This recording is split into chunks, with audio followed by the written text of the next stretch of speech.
3장 도결, 도의 비결.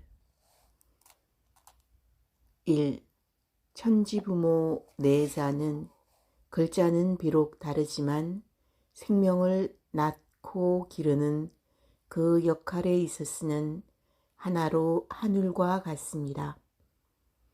그러면 천지는 곧 부모요, 부모는 곧 천지니 천지 부모는 처음부터 사이가 없는 것입니다. 삶과 죽음이 하늘에 달려 있고 하늘이 모든 사람을 낳았다는 것은 옛 성인이 말했습니다. 하늘을 아버지라 땅을 어머니라 부르는 것도 옛 현인이 말한 바입니다.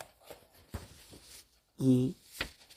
천지 섬기기를 부모 섬기는 것처럼 하여 들어오거나 나갈 때 반드시 고하고 자기 전과 깨어나서 고하는 예의를 한결같이 하는 것은 개벽 5만 년 이후에 수은 선생께서 처음 시작한 것입니다.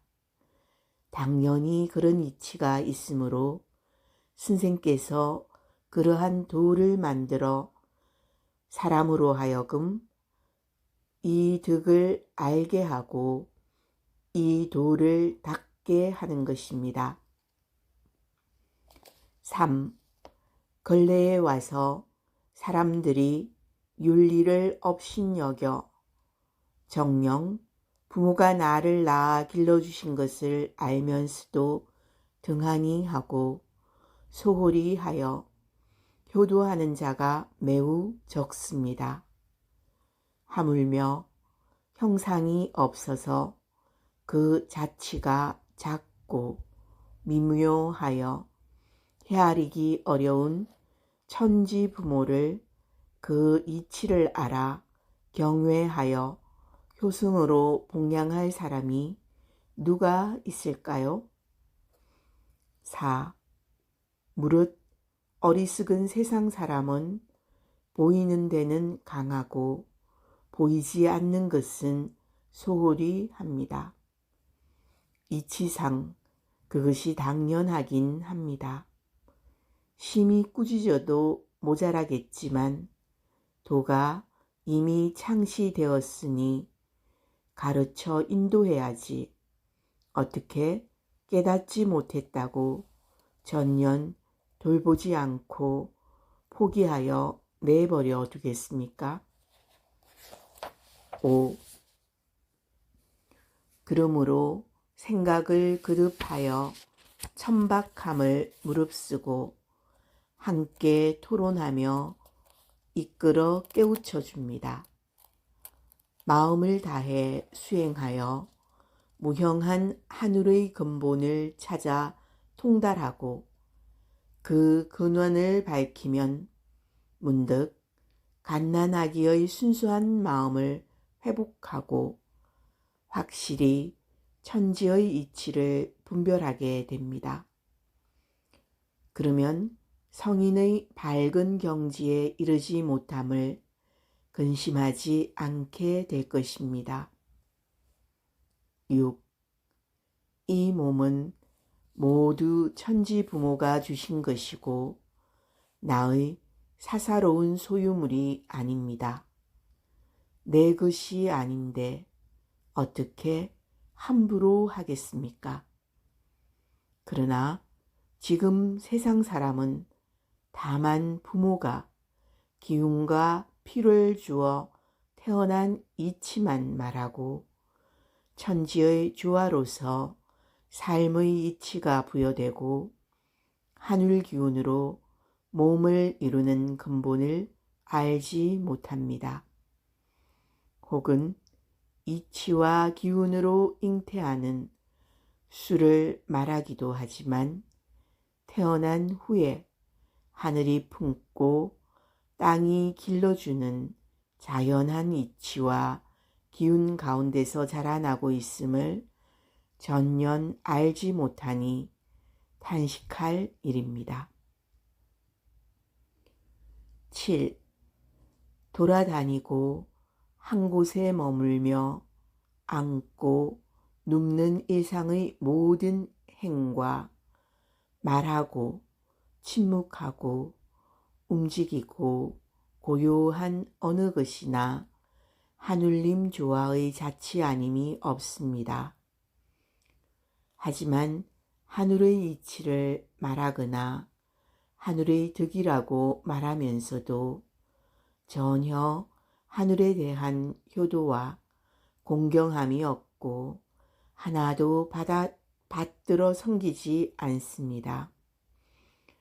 이는 실로 마음이 이치를 명쾌하게 알지 못하기 때문입니다.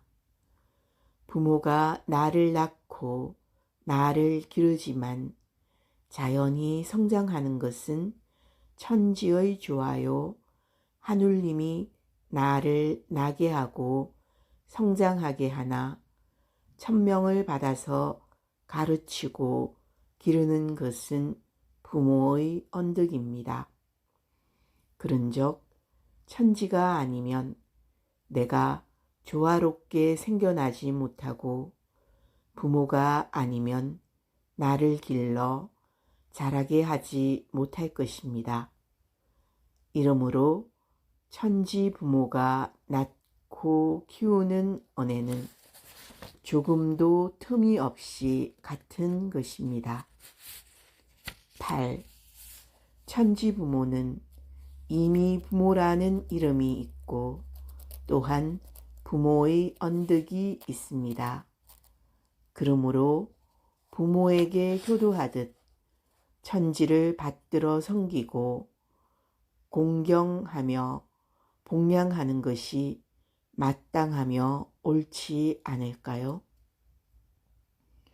옛 승인이 다만 머리털과 피부에 이르기까지 몸을 부모에게서 받은 언해만 말하고 천지에게서 받은 근본을 명확히 말하지 않았지만 옛 승인이 어찌 알지 못한다 하겠습니까?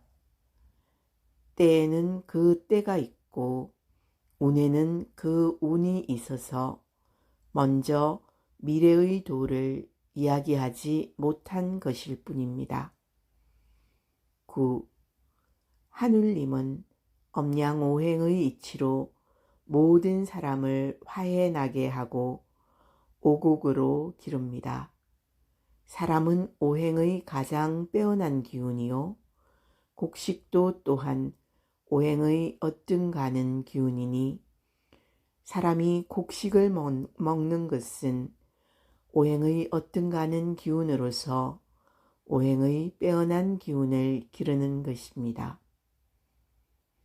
사람은 하늘 이치로 화해나고 하늘 기운으로 자라서 이루니 이것이 하늘님이 아니고 누구이며 언해가 아니고 무엇이라 말하겠습니까?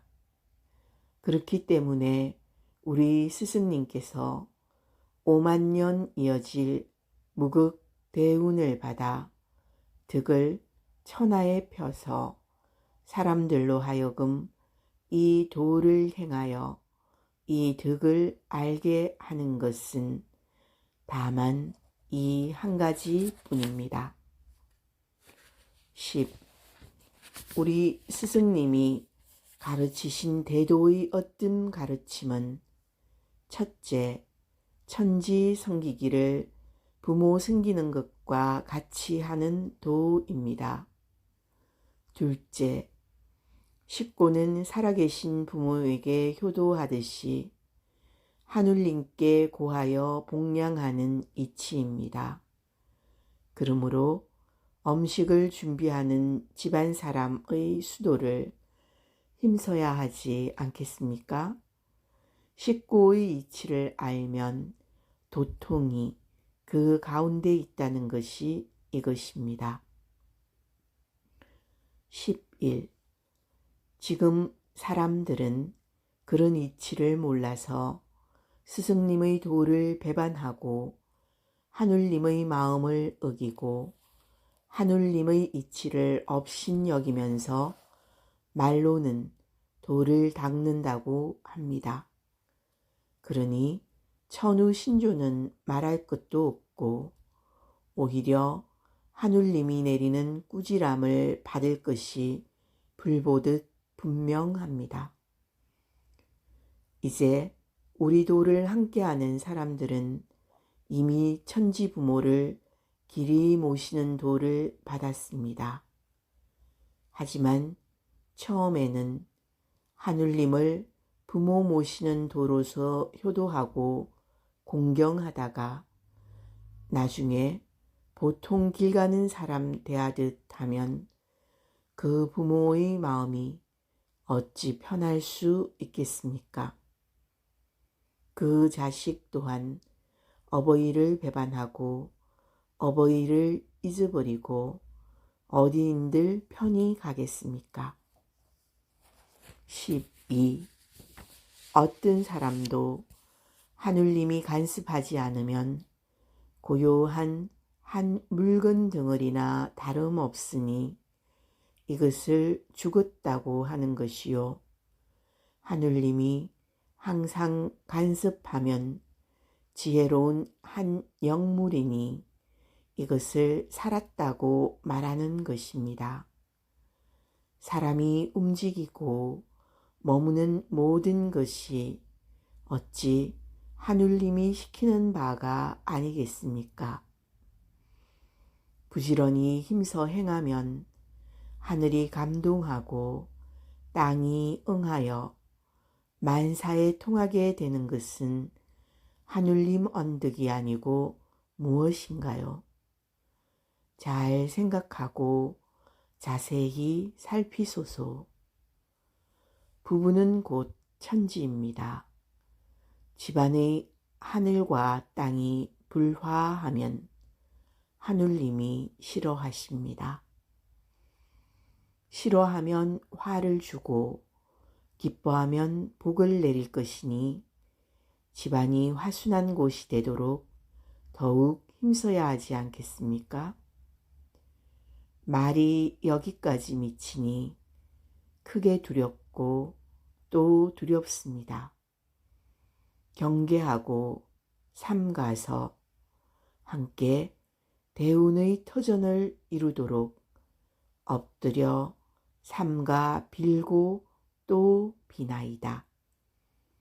나의 말이 노망이 아니라 오직 성인의 가르침이니 평생토록 잊지 않음이 어떠합니까?